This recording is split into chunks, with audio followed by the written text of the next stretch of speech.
말씀을 먼저 좀 보겠습니다.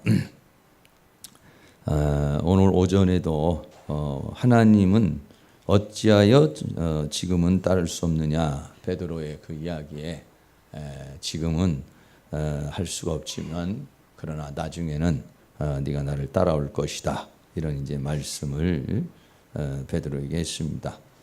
오늘 이 본문에서도 부자 청년이 예수님에게 오셔서 선한 선생님이여, 내가 무엇을 하여야 영생을 얻을 수 있습니까? 라고 그렇게 말했어요. 마태복음에 보면은 이 청년은 부자고 또 관원이고 또 신앙심이 깊잖아요. 내가 어떻게 해야 영생을 얻을 수 있는가? 요즘으로 보면은 참 1등 신랑감 같은 사람이에요. 돈도 있죠, 또 직업도 있죠, 또 신앙도 아주 깊죠. 참 좋은 그런 사람입니다. 예수님에게 와서 어떻게 하면은 내가 영생을 얻을 수 있느냐라고 그렇게 물었어요. 그러니까 예수님이 뭐라고 말씀하시냐면 누가복음 18장 19절에 예수께서 이르시되 내가 어찌하여 나를 선하다고 말하느냐 이랬어요. 네가 어찌하여 나를 선하다고 말하느냐. 그러니까 이 부자 청년이 생각했을 때 자기가 가지고 있는 율법관 또는 어떤 신앙관 또 인생관 이런 것을 가지고 볼 때 예수님은 참 선하다, 좋은 분이다, 이런 생각을 가지고서 선한 선생님이라고 평가를 한 거고, 그렇기 때문에 영생의 문제를 가지고 온 거예요. 그런데 예수님은 네가 어찌 나를 선하다고 하느냐. 그러니까 그가 선하다고 하는 그 가치, 그 선하다고 하는 그 판단에 대해서 예수님은 좋게 받아들인 게 아니에요. 네가 무슨 근거로 나를 선하다고 말하느냐. 그 선이라고 하는 근거는 어디 있냐? 율법이냐? 아니면 너의 어떠한 그 철학이냐? 이런 얘기죠. 그런 부분입니다. 네, 그렇습니다. 너의 기준으로 나를 선하다고 하는데 하나님 한 분 외에는 선한 이가 없다, 이렇게 말했어요. 그렇다면 다시 말하면은 내가 바로 예수님 자신이 바로 선한 하나님이신데, 네가 만약에 그 선하다라고 하는 그 선의 기준이 뭐 요즘 이런 일반적인 선의 기준으로 그 선이라고 한다면 그냥 그거는 선이에요. 근데 여기서 말할 때 하나님 한 분에는 선한 이가 없느니라 했을 때 이 선은 사람들이 생각하는 선이냐 악이냐는 이 기준하고는 다른 개념이라는 얘기죠. 다른 개념. 그런 개념으로 만약에 정말 선이라는 것을 알았다면 하나님을 알아봤을 거다, 이런 얘기예요. 하나님 한 분 외에는 선한 이가 없는데 네가 선하다고 진짜 나를 선하다고 했다면 네가 하나님이 나를 알아봤을 것이다, 이런 얘기예요. 그러나 네가 선하다고 하는 것은 그 하나님의 본체이신 선을 본 게 아니라 네가 가지고 있는 가치관을 가지고 있는 선이다, 이런 얘기죠. 나는 그런 가치관을 가진 그런 가치관으로 선이다 아니다 이런 평가를 받을 존재는 아니다, 이런 얘기예요. 그러니까 이 사람은 율법을 철저히 지켰고 자기 나름대로 신앙이 깊은 사람 아니에요. 그러니까 그 개념에서 지금 예수님을 선한 선생이래요. 선한 선생. 선한 선생이 아니라 예수님은 선한 구주, 선의 원천이죠. 선이라는 원천인데 그게 이제 조금 선이라는 개념이 다르다는 얘기예요, 지금. 불교에서도 선이 있습니다. 유교에서도 선이 있습니다. 기독교에도 선이 있습니다. 또 우리끼리 살아가는데도 선이 있습니다. 그리고 내가 생각하는 이건 선이야, 이건 악이야, 이 개념이 있습니다. 그런데 중요한 건 뭐냐? 그 선이 무엇으로 연결이 돼야 되냐 하면은 생명하고 영생하고 연결이 되면 진짜 선인 거예요. 선이라고 그러는데 지옥 가봐요. 무슨 선이야 그게? 선이라고 말했는데 생명이 없어. 무슨 의미가 있어요 그게? 당장에는 그게 대단한 철학입니다, 전하는 가치입니다 그랬어요. 근데 그게 결과적으로 마지막 코스가 그 선이라고 말한 그 마지막이 지옥이라면, 마지막이 형벌이라면, 그럼 그게 무슨 선이겠어요? 악이지 그거는. 그러니까 선을 가장한 선을 가장한 악이고 진리를 가장한 비진리죠. 그러니까는 영생의 문제를 이 지금 청년이 가지고 왔어요. 영생의 문제를. 근데 이 선이라는 것이 영생으로 이어진다면 진짜 선이라 이거죠. 그러나 만약에 그게 영생으로 이어지지 않는다면 그건 진짜 선은 아니다 이런 얘기죠.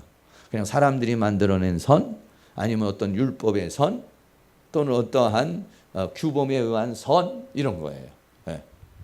그런 선이지.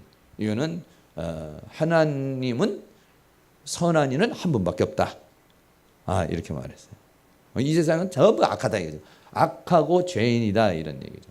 그 죄인들에게서 나오는 사상, 죄인들에게 나오는 철학, 죄인들에게 나오는 지금도 정권이 이렇게 바뀌니까 뭐 적폐 해가지고 막 또 하잖아요. 그러면은 지난 정권에서 볼 때는 다 그게 옳은 거예요. 그게 가치관이에요. 근데 이번 정권으로 들어왔을 때는 그게 다 나쁜 거야. 예를 들어서 말하면 다르다 이거죠. 어느 게 진짜 선이냐 이런 얘기. 그거를 뭐 말하기가 어렵죠. 뭐 선이라기보다는 그냥 최선. 진짜 선이라고 말하기보다는 그냥 인간으로서 할 수 있는 어떤 최선. 그 사람이 할 수 있는 최선이지 그거를 선이다. 이렇게 말하기는 하죠. 그러니까는 에덴 동산에서 두 나무가 있었어요. 하나는 뭐냐면은 생명나무가 있고 하나는 선악을 알게 하는 나무가 있어요. 그러니까 이 선악을 알게 하는 나무가 있는데 그걸 먹으면은 선악을 아는데 죽는 거예요. 선악과라고 하는 선악을 아는데 그게 저주요, 그게 멸망이요, 그게 형벌이에요. 그러니까 그 선은 진짜 선이 아니다는 얘기예요. 그건 가짜 선이라는 거예요. 가짜 선. 그런데 생명나무에서 오는 건 선이고 거기에서 나오는 거야 진짜 진리고 이렇다 이런 얘기죠. 그러니까 생명으로 이어지지 않으면 그거는 선이 아니다. 인간의 세상에서는 이게 선이다. 뭐 네가 옳다.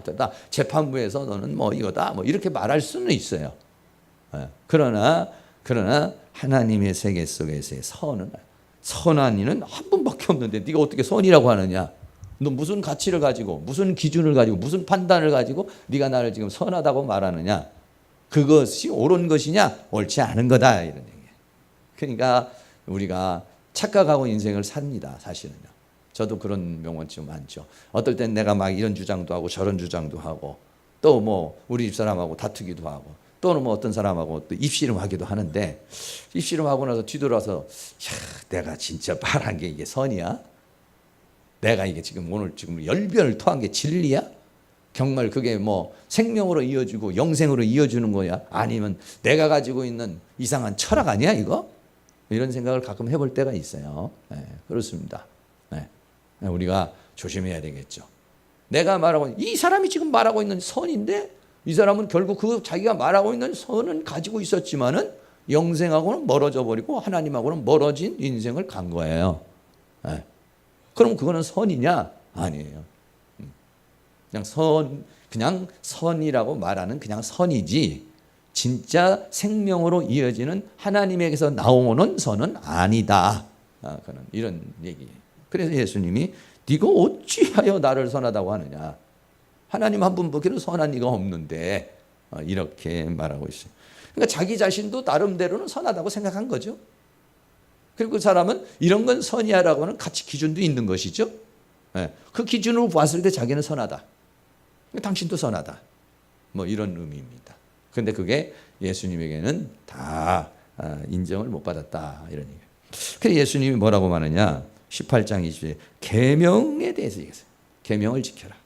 내가 계명을 안 하니 간음하지 말라, 산음하지 말라, 도적질하지 말라, 거짓 증거하지 말라, 내 부모를 공경하라 하였느니라.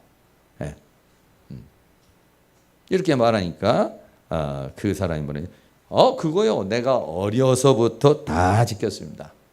그러니까 이 사람은 어렸을 때부터 철저하게 그런 계명을 다 지켰으니까 자기 나름대로는 율법의 선을 가지고 있는 거예요. 자기 나름대로 자기의 의의는 가지고 있는 거예요. 그리고 그 율법 세계에서는 인정받는 것이죠. 그러니까 이 사람은 스스로도 선하다. 왜? 율법에 의해서 선이냐 아니냐 이걸 이제 기준하는 것이니까 그 율법에 의해서 다 그걸 다 지켰는데 그걸 지켰으니까 양심에 꺼림이 없죠. 그러니까 나는 선한 사람이다. 자신 있게 예수님께 말하는 거죠. 네, 자신 있게. 네, 그러니까 예수님이 이렇게 말씀하십니다. 네. 누가복음 18장 22절에 예수께서 이 말을 들으시고 이르시되 내가 오히려 한 가지 부족한 것이 있으니 내게 있는 것을 다 팔아 가난한 자들을 나누어 줘라 이렇게 말했어요. 네. 네. 그러면 하늘에서 보화가 내게 있으리니 그리고 와서 나를 쫓으라. 이렇게 말씀했어요. 그럼 거기에 대해서 이 사람은 어떻게 했느냐? 그 반응이 18장 23절에 그 사람이 큰 부자인 거로 이 말씀을 듣고 심히 근심하더라. 적은 부자의 같으면 뭐 가질 거 뭐 있어도 좋고 없어도 좋으니까 그냥 내놓을 수 있겠지만 큰 부자니까 이거를 내놓는 데는 보통 결단이 아니에요. 그 11조도요 조금일 때는 하기가 쉬워요. 많으면 어려운 거예요. 많으면 11조 한 10만 원 하고 뭐 몇만 원 하려면은 뭐 그건 그렇게 또 뭐 그렇게 뭐 또 할 수 있어요. 근데 이게 뭐 100만 원, 1000만 원 혹시 11조가 1억이 됐다고 그래봐. 이거 11조 내기 어려우니 주님 나에게 복을 주지 마시옵소서. 아니 내가 어떻게 1억을 냅니까? 10억은 벌어야 1억 내잖아요. 근데 만약에 정말 10억을 벌어서 1억을 낸다는 게 그거 보통 믿음 가지고는 어렵죠. 막 이제 거기에 이제 깎겠죠. 합리적으로. 이거는 뭐 수입이 아니고 이거는 뭐 이거고 저거는 이거고 꼭 다 내야 되니까 해서 뭐 대충 이렇게 막 깎겠죠. 뭐 나름대로 이제 해야죠. 왜? 어려운 거라 이거예요. 소유라는 게 물질이라는 게 그게 간단치 않은 것이죠.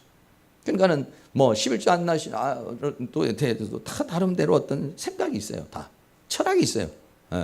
어떤 분은 11조가 뭐야? 나 2조, 3조, 5조 막 이렇게 드리는 분도 있어요. 또 그리고 어떤 분은 이거 왜 11조를 드리냐?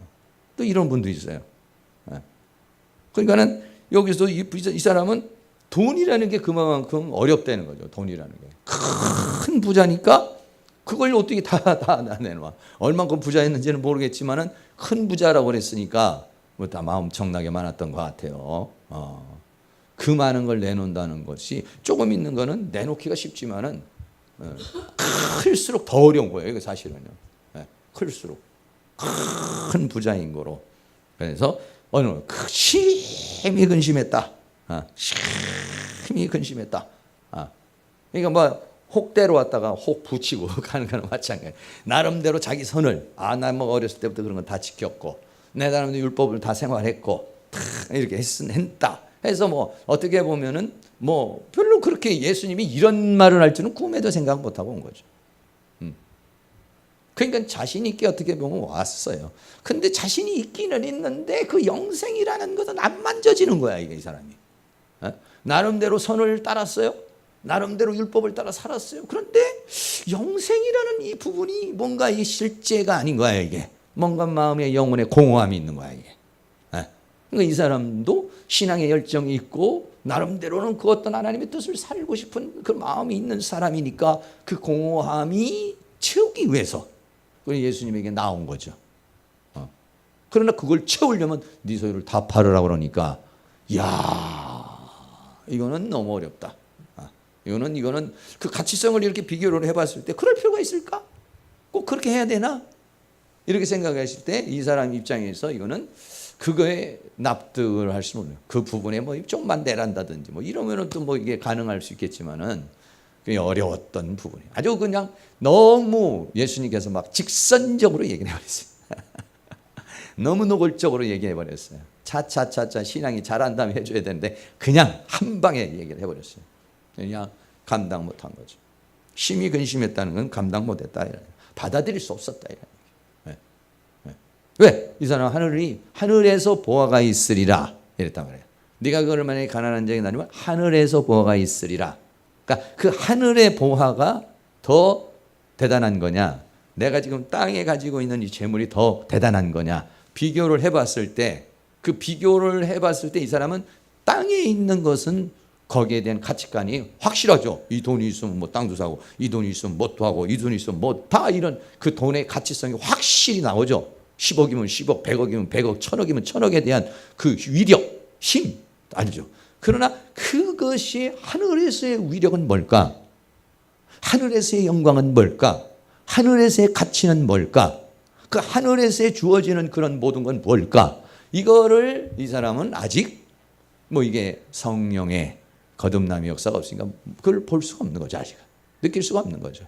그 가치를 느낄 수가 없으니까 가치가 안 느껴지니까 고민이 되는 거예요. 고민이. 예. 그래서 근심하고 갔다 이런 얘기예요. 그러니까는 예수님이 누가복음 18장 24 예수께서 저를 보시고 가라사대 재물이 있는 자는 하나님의 나라에 들어가기가 어렵다 이렇게 말했어요. 우리가 잘 아는 약대가 바늘기로 들어가는 것이 부자가 하나님에 들어가는 것이 쉬우니라. 이건 뭐냐면 그 재물이라고 하는 것을 우리가 그러니까 예수님이 나를 따라오려면 자기 소유를 버릴 수 있어야 된다 했는데 그를 버릴 수 있다는 게 이게 거의 불가능한 상황이다 이런 얘기죠. 그거를 한다는 게 참 정말 약대가 바늘기로 들어가는 게 낫지. 부자가 천국에 그 돈 보따리를 가지면 돈에 이게 찧어가지고 못 들어간다는 거야. 그러니까 26절입니다. 문제는 뭐냐? 18장 26절. 26절만 다 같이 한번 읽어보세요. 시작. 듣는 자들이 가로되 그런즉 누가 구원을 얻을 수 있겠나이까? 아니 그렇게 그런 식으로 보면은 누가 구원을 받고 누가 천국을 가고 누가 신앙생활 할 수 있느냐? 제자들이 이제 반문을 한 것이죠. 반문. 아니 듣는 자들이 누가 구원을 얻을 수 있습니까? 아니 그 자기 소유를 다 팔아 가난한 자에게 나눠주고 아니 그렇게 할 수 있는 사람이 세상에 누가 있습니까? 그건 불가능한 겁니다. 그럼 우리 다 천국 못 가는 거 아닙니까? 이렇게 말한 거죠. 예수님이 18장 20절 가라사대 무릇 사람이 할 수 없는 것을 하나님은 하실 수 있느니라. 사람의 이성으로는 못하는 거다 이런 얘기죠. 그러나 하나님이 믿음을 주고 하나님이 감동을 주고 하나님이 역사하면 한다는 거예요. 네. 그러니까 이거는 신앙생활을 이성으로 하려고 그러면 복잡해요. 이거는요. 복잡해요. 이거는 이성으로 하려면. 신앙생활은 믿음으로 하는 겁니다. 믿음으로. 신앙생활은 뭐냐? 성령으로 하는 겁니다. 이게. 할렐루야. 네. 이성으로 하려고 그래봐요. 이성으로 하려고 그러면 만약에 오늘 식당 하시는 분이 이성으로 하려고 그러면 식당에 나가서 문을 여는 게 나아요. 교회에 나와서 기도하는 게 나아요. 이성적으로 생각할 때는 이게 이해타산이 안 맞는 거예요. 이해타산이 안 맞는 거예요. 아니 교회에다가 11조로 하는 게 나아요. 적금 부어가지고 차라리 그 돈을 가지고 적금 부어가지고 1년이든 2년이든 몇 년 돼서 타는 게 나아요. 적금 붓는 건 확실하잖아요. 그거는 뭐 누가 뭐 가져가는 것도 그렇고 훔쳐가는 것도 아니잖아. 근데 11조 드는 건 이건 하나님이 줄지 안 줄지 이거는 몰라. 어떻게 줄지도 모르고 내가 가가지고 뭐 도장 가져가서 난 지금 필요하니까 해약할 테니까 돈 좀 주세요 한다고 하나님이 주는 것도 아니고 그러나 은행에다 넣는 것은 내가 필요하면 가서 해약할 수 있잖아요. 1년이든 2년, 3년 해약한 건 내가 그 현실성이 있잖아요. 네. 현실적인 세상적인 담보가 돼 있잖아요. 근데 하나님의 세계는 담보가 없는 거야 이게. 도장 가지고 와서 찍어 찾으려고 해도 이게 아니란 얘기죠. 그러니까 사람들이 그 불확실성이라 얘기죠. 하나님의 세계는 불확실성, 세상은 확실성. 그러니까 어디다가 사람이 어디다가 하겠어요? 확실성 있는 데다가 투자를 하죠. 하나님은 불확실성 있는 하나님 앞에 그걸 어떻게 할 수가 있겠어요? 그러니까 거기는 뭐냐? 믿음이 필요한 거예요. 믿음이. 믿는 거야 그냥. 알아서 주시겠지. 하나님이 내 형편과 처지를 아시니까 하나님이 내 모든 것을 알아서 해줄 줄로 믿습니다. 믿음이 없이는 하나님 어떻게 하겠어요 그거를. 상식으로는 안 되는 거야. 이성으로는 안 되는 거예요. 현실적으로는 계산이 안 맞는 거예요. 그러나 믿음은 통해버려. 할렐루야. 믿음은 통해. 그냥 믿음은 뭐 그런 어떤 모든 뭐 계산, 철학, 학문, 의학 이런 거하고는 상관이 없어요. 그냥 믿으면 그 계산도 초월하고 과학도 초월하고 의학도 초월하고 경제도 초월하고 이 모든 것을 초월해 버리는 게 믿음의 세계니까. 네. 그러니까 뭐냐? 사람은 할 수 없지만 하나님은 하실 수 있느니라. 할렐루야. 그게 하나님의 세계가 뭐냐? 믿음의 세계다 이런 얘기죠. 주님을 따르는 모든 사람들이, 베드로도 예수님을 3번씩이나 부인했지만 그런 사람이 3,000명, 5,000명을 회개시키고 죽은 자도 살려내며 초대교회의 역사를 열 것이라고 하는 것은 상상할 수 없는 사람이에요, 베드로는. 왜? 실수투성이잖아요. 실수투성이다가 예수님을 3번이나 부인한 사람이, 저 사람이 어떻게 기독교의 역사의 문을 열 것이다? 아마 이런 기대를 가지고 그 베드로를 본 사람이 거의 없을 거예요, 아마. 저 맨 뻥만 쎄가지고 그냥 이렇게 생각했지. 그 사람이 무언가의 이 교회의 역사를 열 사람으로 보여집니까? 이게 안 보여지죠. 그런데 성령 받으니까, 은혜 받으니까 하나님은 하시더라 이거죠. 할렐루야. 그게 하나님의 세계입니다. 초대교회, 여러분 초대교회 역사에서 이런 일이 그냥 일어나 버렸어요. 초대교회는 어떻게 했느냐? 자기의 재산을 자기 것이라고 한 사람이 한 사람도 없었어요. 다 팔았어요. 공동으로 다 내놔 버렸어요. 다 내놔 버렸어요. 왜? 그게 왜 그러게 했어요? 성령이 충만하니까 영이 확 열려서 하나님의 세계를 봐버리니까 여기의 가치관보다 그의 가치관이 훨씬 낫다는 것이 그냥 인정이 돼버리니까. 네. 우리는 그 세계가 잘 안 보여. 그 세계가 잘 안 느껴져. 그러니까 우물쭈물쭈물 하는 거예요, 이게. 그러나 초대교회는 성령이 확 임해가지고 그냥 그 세계를 확 보여줘 버리니까 이거 뭐야? 아무것도 아니네?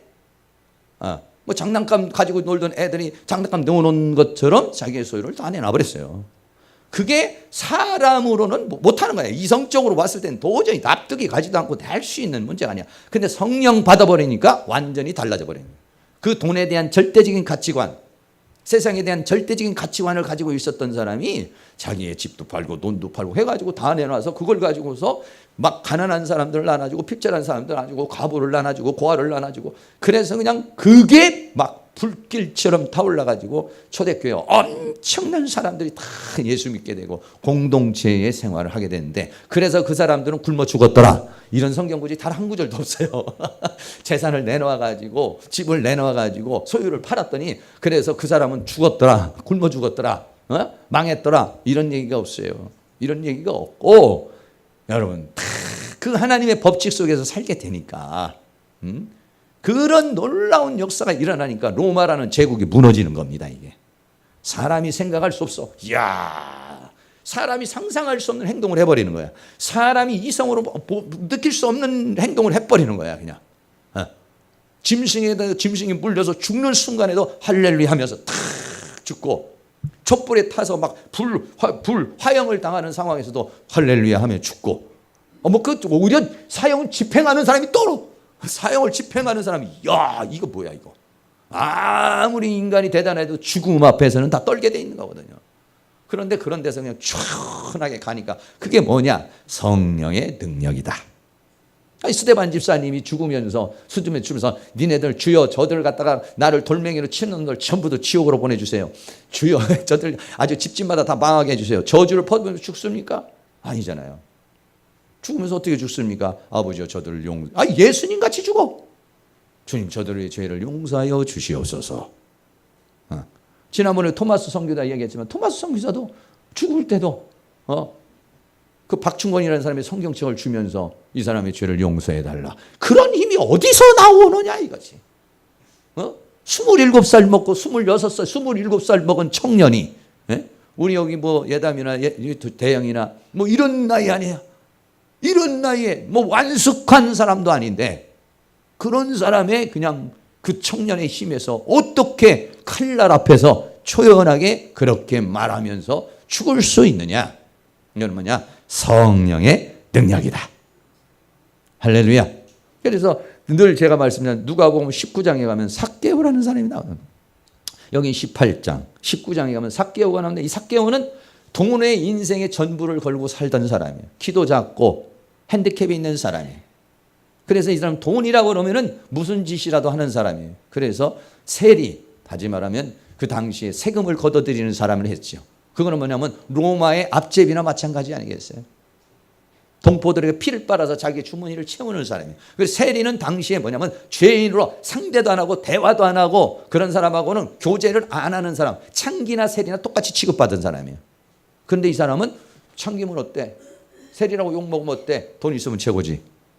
이렇게 살던 사람인데 예수님을 만났어요. 뽕나무에서 예수님을 만났는데 예수님을 만나고 나서 완전히 자기가 가지고 있는 사상이 바뀌어버렸어요. 가치관이 바뀌어버렸어요. 뭐라고 하니까 내가 가지고 있는 것 중에서 가난한 자에게 반을 다 나눠주고 내가 다른 사람을 애매하게 짓궂게 사기치고 거짓말해서 빼앗은 거 있으면 4배를 갚겠나이다.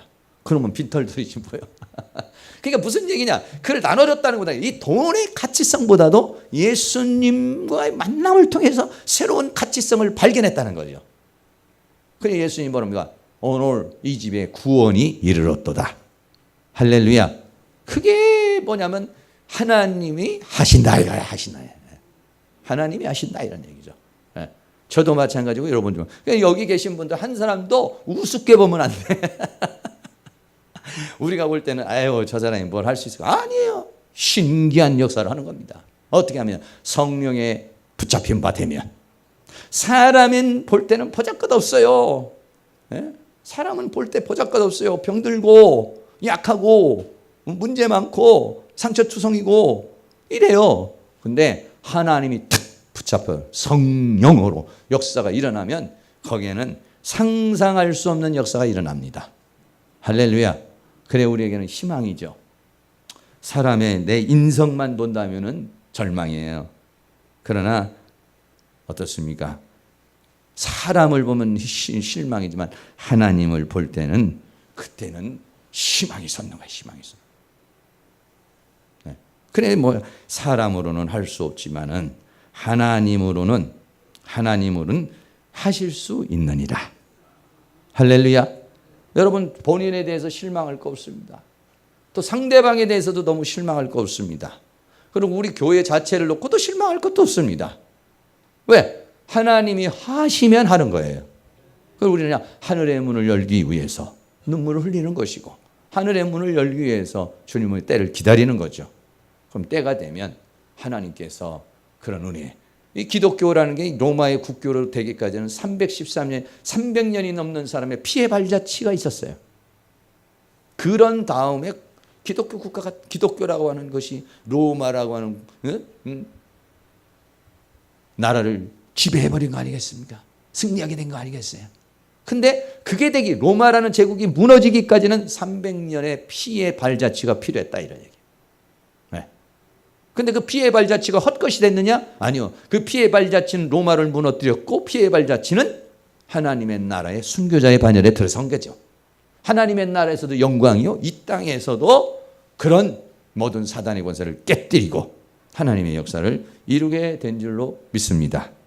우리 사랑하는 모든 성도님들 결론적으로 오늘날은 우리 모두가 다 헌신과 수고를 싫어합니다.